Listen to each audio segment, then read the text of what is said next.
Dans le cadre des Mardis Mallette, CMA TV vous présente la chronique juridique, une présentation du groupe Mallette, société de comptables professionnels agréés et de services juridiques.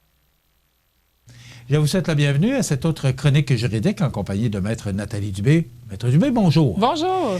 Aujourd'hui, on va parler de la loi 16 qui a été votée sur la copropriété en 2020. Oui, début de l'année 2020, il y a eu des nouveautés, de nouvelles lois qui concernent les copropriétés divises. Puis là, les copropriétés divises, vous allez me dire, qu'est-ce que c'est ça? Oui, mais d'abord, je vais demander, qu'est-ce que c'est ça, la loi 16? Oui, mais pour la loi 16, ça s'applique vraiment aux copropriétés divises qui sont des condos. Donc, c'est pas pour les maisons unifamiliales, c'est pas pour les jumelés, c'est vraiment les immeubles qui sont détenus en condo. Donc, on le voit souvent que les logements en copropriété, ou des fois, on peut avoir seulement 2 unités. Ça peut ressembler à un jumelé, mais c'est assujetti à la copropriété. Fait que la loi 16, elle a apporté des changements au niveau des règles du jeu pour la détention des immeubles, puis les obligations qu'on a en versus les acheteurs de condos et les futurs acheteurs de condos, parce que les condos, on sait, ça existe depuis à peu près une trentaine d'années, de cette forme de détention de droits de propriété-là. Et il y a une structure qui est établie, il y a un syndicat de copropriété qui est un peu le conseil d'administration de l'immeuble, qui prend en charge le budget de l'immeuble. Donc, on sait que lorsqu'on achète une copropriété, un condo, on a un frais mensuel. Le frais mensuel sert à payer le déneigement en commun, la tonte de gazon, des fois le terrassement, l'entretien général. Et il faut prévoir aussi dans ce frais commun-là une partie pour ce qu'on appelle le fonds de prévoyance. Parce que dans une habitation détenue en copropriété divise, donc en condo, le changement des fenêtres, la réparation de la toiture, bien, c'est aux frais général de la copropriété. Donc, le fonds de prévoyance sert à ça, que lorsque c'est construit, chaque copropriétaire, dans la mensualité qu'il paye, il y a un montant qui s'en va dans un compte distinct pour éventuellement changer la toiture dans 15 ans, 20 ans, 10 ans, s'il y a eu quelque chose. Donc, le condo appartient à un particulier? Oui. Mais le changement de fenêtre appartient à la copropriété au complet. C'est sûr qu'il faut vraiment vérifier notre document de départ si c'est ça qui est prévu, parce que ça peut être autrement. Mais la plupart du temps, la toiture, les fenêtres, ce qu'on appelle le gros œuvre, vraiment la structure du bâtiment, l'entretien est aux frais de la copropriété. Donc, la nouvelle loi, elle est là parce que il y a certaines copropriétés qui ne tenaient pas, justement, ça peut aller jusqu'à la limite soit de mensualité, ou soit mettez pas de côté de l'argent pour les futures réparations.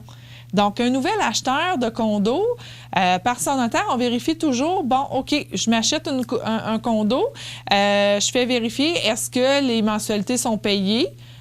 On fait une répartition comme les répartitions de taxes, mais on vérifie aussi est-ce qu'il y a des travaux ou des cotisations spéciales qui ont été adoptées par le syndicat de copropriété. Exemple, je veux acheter un condo aujourd'hui, mais au dernier conseil d'administration, qui est le syndicat, on a voté que chaque propriétaire devait mettre 5 000 $ dans le fonds de prévoyance, dans le fonds commun, pour remplacer la toiture l'année prochaine. Donc, moi, comme acheteur aujourd'hui, en 2021, s'il y a une toiture qui se change en 2022, mais ça a été voté en 2020 comme était 5 000, bien là, il faut que je sois au courant quand j'achète qu'il y a un 5 000 que je vais avoir à débourser durant l'année 2021 si mon ancien propriétaire ne l'a pas fait déjà pour pouvoir remplacer la toiture en 2022. Mais l'ancien propriétaire, lui, n'a pas mis, vous parliez tout à l'heure que mensuellement, on doit mettre de l'argent.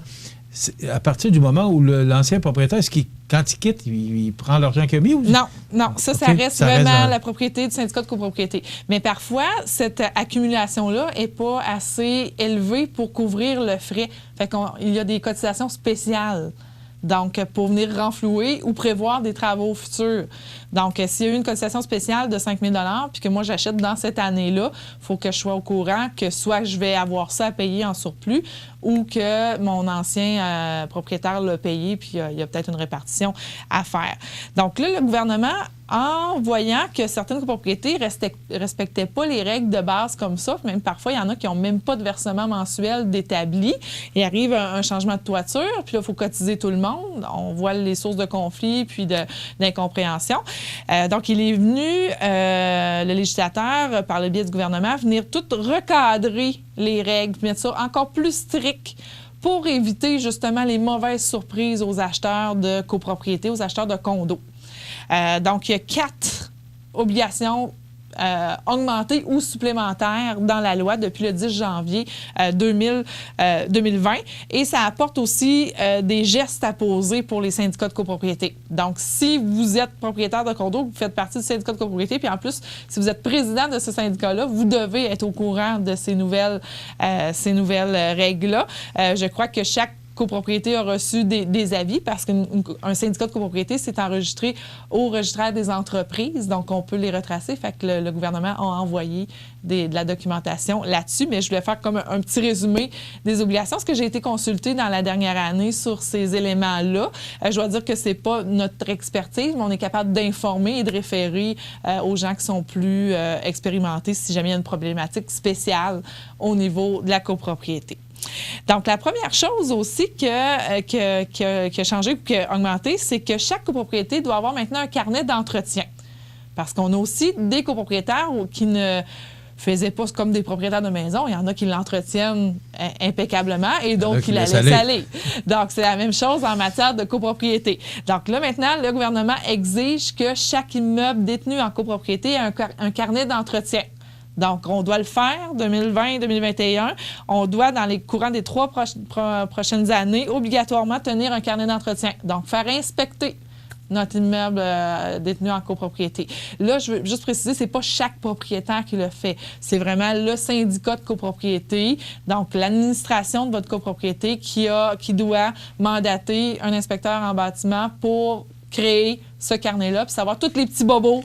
OK, mais c'était ça ma question. C'est un inspecteur de bâtiment, c'est pas n'importe qui. Là, non, c'est pas n'importe qui. C'est vraiment un carnet d'entretien pour recenser les travaux effectués. C'est très bon point. Qui ont été faits, donc l'historique et les travaux à venir, avec les renseignements d'ordre technique, donc avec les méthodes d'entretien à utiliser pour l'avenir. Donc, c'est très, très détaillé. Donc, puis on sait exactement qu'est-ce qu'on achète aussi lorsqu'on achète un condo. On peut demander ce carnet d'entretien-là.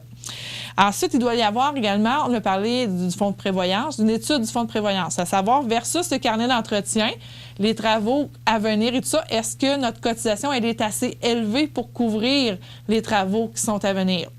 Donc ça, c'est important parce que ça va aussi, faut aussi prévoir, oui, les travaux, les réparations mineures qui sont dans le courant de l'année à venir, mais aussi à court et moyen long terme. Donc, comme on parlait tout à l'heure, de la toiture, donc des fenêtres et tout ça, faut le prévoir maintenant. Ensuite, il faut également, il y a une obligation de renflouer le fonds de prévoyance parce qu'on a vu, en faisant le carnet d'entretien, il y a des petits bobos qui vont sortir, qu'on va se faire dire, bien là, la toiture, il en reste pour 5 ans, les fenêtres pour 2 ans, il y a peut-être un petit problème au niveau des fondations. Tu sais, là, je mets ça gros, là, mais des fois, c'est des petites affaires, remplacer des scellants, des choses comme ça. Donc, on a un délai de 10 ans pour renflouer le fonds de prévoyance. Donc, ajuster les cotisations pour que le fonds de prévoyance soit à la hauteur de ce qui est exigé dans la nouvelle réglementation. Pour que l'argent soit là. Pour que l'argent soit là lorsque les réparations vont venir. Parce qu'on veut éviter justement des cotisations. Tu sais, moi, j'ai une connaissance avec qui j'ai étudié au secondaire. Elle a eu cette mauvaise expérience-là. Elle a acheté un condo, puis il y avait une cotisation spéciale de 12 000 parce que, justement, c'était une question de toiture.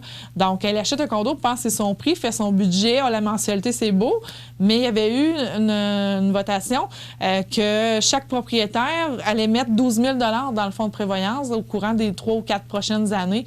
C'était pas calculé dans son budget, ça, là. Mais tu l'as pas, le 12 000, mais il se passe quoi? Faut le trouver. J'ai pas beaucoup d'autres questions. Il y a un arrangement avec le syndicat. Parce que tantôt, vous parliez de 5 000 Oui. Mais là, le 5 000, tu ne l'as pas. Ben, c'est ça. Il faut qu'il y ait des versements. Il y a un arrangement avec le syndicat. Il faut aller l'emprunter. C'est vraiment... C'est ça que le législateur, le gouvernement veut éviter avec l'encadrement plus strict des règles au niveau de l'entretien des immeubles en copropriété, au niveau de la détention des fonds des immeubles en copropriété, parce que les règles étaient là, mais étaient moins strictes. Puis les gens les respectaient pas. Là, c'est encadré, ça va être vérifié, puis c'est obligatoire. Donc, faut Parce y qu'il aller. y a sûrement dû y avoir des problèmes. Tu ne l'as pas, le 5 000, tu n'es pas capable de l'emprunter, tu n'es pas solvable. Il arrive quoi? Ils ne peuvent pas le mettre dehors? Il est propriétaire de... Non, mais il va y avoir des ententes de paiement faites avec le syndicat. Okay. C'est le moyen que je vois. Quand tu es plusieurs personnes, là. Exactement. Tu sais, bon, on voit des copropriétés ici dans la région, c'est des copropriétés de 5, 10, 2 personnes. Mais lorsqu'on va plus vers l'ouest, on a des copropriétés de 15 logements, 20 logements, 100 logements, 200 logements. Donc, ça fait de la gestion à faire. Puis lorsque des réparations à faire, c'est majeur également. Donc, il faut vraiment prévoir tout ça. La dernière obligation que l'on a depuis l'an passé aussi, c'est la remise des documents lors de la revente. Donc, si on revend notre condo, on doit remettre tous les documents de la copropriété aux acheteurs au moment de la transaction, puis même, je dirais même avant, parce que le notaire l'analyse pour être sûr qu'il n'y a pas de problématique. Puis, il faut vérifier l'état de l'immeuble, puis aider les gens à se responsabiliser plutôt versus toutes ces exigences-là, puis surtout bien comprendre le fonds de prévoyance, bien comprendre la mensualité, parce que la question que vous m'avez posée tout à l'heure, je l'ai souvent aussi lorsqu'on fait une transaction sur une copropriété. Les gens pensent aller rechercher le montant qu'ils ont mis dans le fonds de prévoyance. Tu sais, notre mensualité, oui, à payer le déneigement, à payer les fleurs, à payer la pelouse et tout ça. Mais ce qui s'accumule pour les fenêtres, le toit, l'entretien, les réparations mineures, bien ça demeure ça nous appartient. Donc, si on plus. vend, on récupère pas ça. On ne prend pas d'argent. L'argent qu'on a donné reste dans le compte du fonds de prévoyance. C'est ça. On fait une répartition au niveau des taxes municipales, des taxes scolaires et de la mensualité. Donc, si je vends le 15 mai, puis que j'ai payé le 1er mai ma mensualité pour le mois complet, mon acheteur va me rembourser les 15 jours du mois de mai que je ne suis plus propriétaire, mais il ne me remboursera pas tout ce que j'ai d'accumulé depuis que je suis propriétaire dans le fonds de prévoyance. Ça demeure au syndicat de copropriété. Fait que c'est important, tu sais, c'est vraiment avertissement puis information, puis que ça circule, c'est que lorsqu'on achète une résidence, on a certaines règles à respecter pour l'acquisition, mais lorsqu'on achète un condo, il y a des choses supplémentaires à vérifier. Puis pour le notaire, c'est un peu plus de travail aussi à faire parce qu'on doit contacter le syndicat de copropriété, on doit demander ces renseignements-là et depuis l'an passé, il faut vraiment vérifier est-ce que l'immeuble a un carnet d'entretien, est-ce que l'immeuble, oui, on le vérifiait, c'est un fonds de prévoyance, est-ce qu'il y a des travaux à venir. Donc, parfois, les gens des syndicats de copropriété, c'est des personnes comme vous et moi qu'on est propriétaire, puis là, à un moment donné, on s'est impliqué, puis là, on s'occupe de ça. C'est quand même une gestion. Fait qu'il faut leur laisser aussi du délai pour nous répondre à ces questions-là, parce que c'est pas leur travail à temps plein lorsqu'on a une copropriété de 5 personnes ou de 10 personnes, 10 logements ou 15 logements. Je parle pas des 100 logements et plus, là. Il y a des gens à temps plein pour la gestion de ça. Mais on s'entend que c'est souvent un copropriétaire qui s'occupe de la gestion de l'immeuble. Donc, il faut leur laisser un peu de temps. Fait que ça donne un peu plus de délai pour faire la transaction. Mais il faut prendre le temps. L'acheteur ne sera jamais aussi bien protégé que si on prend le temps, justement, de regarder la documentation, s'assurer que c'est bien fait, puis poser les questions nécessaires. Je sais qu'on est dans une ère où tout va vite, puis qu'il faut aller vite, puis on a signé notre offre d'achat le lundi, on aimerait ça être propriétaire le vendredi. Malheureusement, avec toute la responsabilité, avec toute la responsabilité que l'on a, puis toutes les vérifications qu'on a à faire, c'est de plus en plus compliqué. Les complexes. C'est ça. Ben, les deux. On voit, là, les gens, on a de plus en plus de vérifications à faire, de plus en plus de lois qui s'entrecoupent en immobilier. Fait que l'achat d'une propriété, c'est le bien majeur que vous allez acheter dans votre vie. Il faut prendre le temps de le faire correctement. Donc, c'est important, on ne le dira jamais assez. Puis c'est un domaine du droit où est-ce que le coût d'honoraires est peu élevé versus tout le travail qu'il y a à faire. Et tout je dirais, les désagréments parfois que l'on a de gestion d'horaire des gens pour venir signer, gestion de compréhension aussi de la structure de la transaction. On en parlait dans une autre chronique, il faut passer 2 fois chez le notaire, une fois pour le financement, une fois pour l'acquisition.